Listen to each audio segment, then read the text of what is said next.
Okay guys, magandang umaga sa lahat. Andito po kami sa Sampaloc Lake, one of 7 lake in San Pablo City. Ito po siya, oh. Ayan, ito po. Ayan po, oh. Ano na po yan, lake na po yan, yun. Lawa na po yan. Ayan, lawa na po yan. Ayan. Ayan, malawak po yan. Papunta doon. Paikot po yan, paikot. Yun. Ayan, dito po ang 7 lake. One of 7 lake. Sampaloc Lake. Yan. Pag ang gilid po niyan ay ang gilid po niyan ay karsada. Pag inikot mo po yan, kulang-kulang isang oras po na lakad. Pag jogging naman, mga kalahating oras.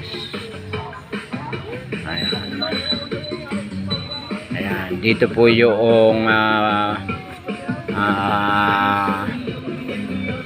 nag-exercise, mga nagsasayaw, area. Ayan. Mga nagsusumba, ballroom. Ayan. Ayan, dito po maya-maya ay siksika na ang tao. Ayan. Siksika na po dito ang tao maya-maya. Ngayon po ay medyo maaga pa eh. Ayan po. Dito po yung lapagan ng mga tao. Doon po ang karsada. Paakyat po papunta doon sa City Hall. Palabas. Ayan. Ito po. Ayan. Oh. Ito po yung area ng tambayan ng mga tao. Sayawan.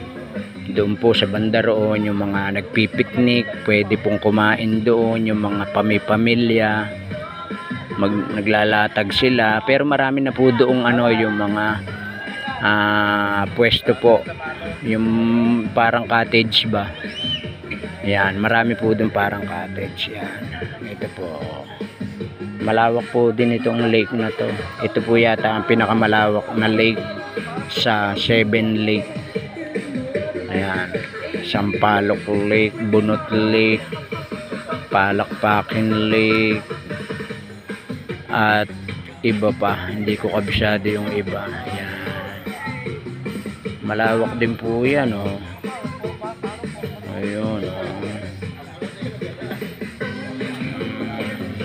Kaya maya-maya po kitang-kita rito yung pagsikat ng araw. Medyo maaga pa po, kaya wala pa. Ayan, oh. Babago pa lang lumalabas si Haring Araw.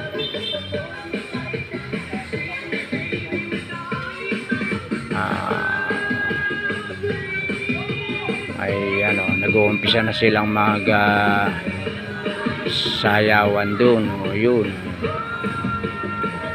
Okay guys.